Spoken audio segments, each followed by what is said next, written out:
David Nail hit his darkest valley as his career reached a peak. In 2012, as his song Let It Rain hit number 1, his team celebrated, but the then 32-year-old Nail just couldn't appreciate the blessings. "I should be on top of the world," he'd later tell CMT, "but I just couldn't physically get there or mentally get there." Let it rain, let it pour, she don't love me anymore. Looking back, Nail tells Taste of Country his depression was the worst kept secret in Nashville. God, man, I really was an asshole. And there was a couple of friends of mine that used to tell me all the time, like, God, man, you're just, like, we love you, but you're just miserable to be around. His family may have been too close to the situation to recognize what was happening, so years later, he'd write a song that not only absolves mom and dad of misplaced guilt, it stands in for a very difficult, very painful conversation anyone who suffers with depression will recognize. Please share this interview with someone you know who can relate, or anyone struggling to understand what this disease can do. I'm Billy Dukes with Taste of Country, and Nail admits he never had a conversation with his mother when he first went public with his depression battle. That's something he regrets. Instead, his wife Catherine learned that she was heartbroken and that she wanted to know how she could have been a better mother. The fact that my mother in any way, shape, or form would feel any sort of blame for how I was as a person was really hard to deal with, and it was something that I knew I always wanted to write about, but I certainly didn't know it was going to be that day. Mother, ain't nothing that you did, nothing that you said, just all I've ever known.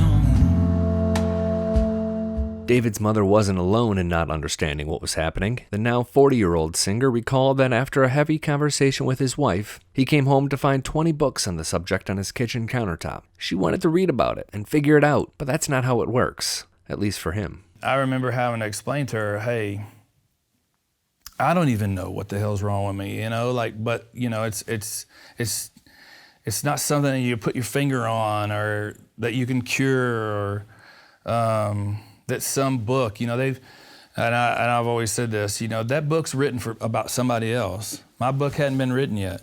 So the question becomes, what do you say to your mother and your father about your depression? Especially if, as David would later explain, you grew up in a town where depression would have been viewed as weakness. Nothing may not be the right answer, but it's certainly a popular answer.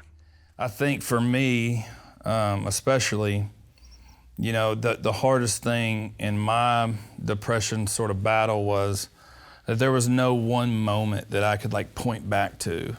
Like I couldn't say, oh, well, I was hurt as a child, or I was taken advantage of as a child, or abused as a child, or, I had a drug addiction, or anything that, those maybe stereotypical things that people think are, that cause mental illness and stuff.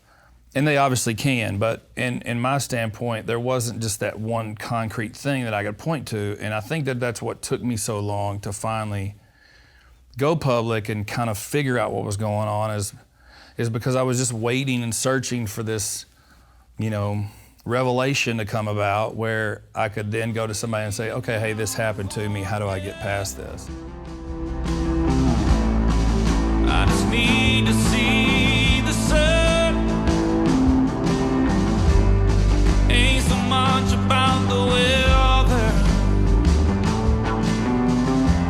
but the demons I just can't outrun. David first shared his depression battle over 5 years ago, and it's fair to ask why. It's not like he's beaten it. In fact, even with a caring wife and 3-year-old twins who will love him endlessly, he knows he'll continue to have bad days mixed with the good for the rest of his life. Selfishly, he jokes he wanted to let people know why he was the way he was, but he also recognizes more people need to be aware of the tools he has to fight his battle every day. I remember walking out of my therapist's office the first time, and it was super heavy. And your heart's racing. There's probably, I was sitting on a couch like this, I probably burned 1,000 calories just sitting there because my heart was racing so bad. But I remember feeling so relieved. I just always felt this freedom to be able to go in there and voice all of my, weaknesses, my concerns, my demons, whatever it was that was weighing on me.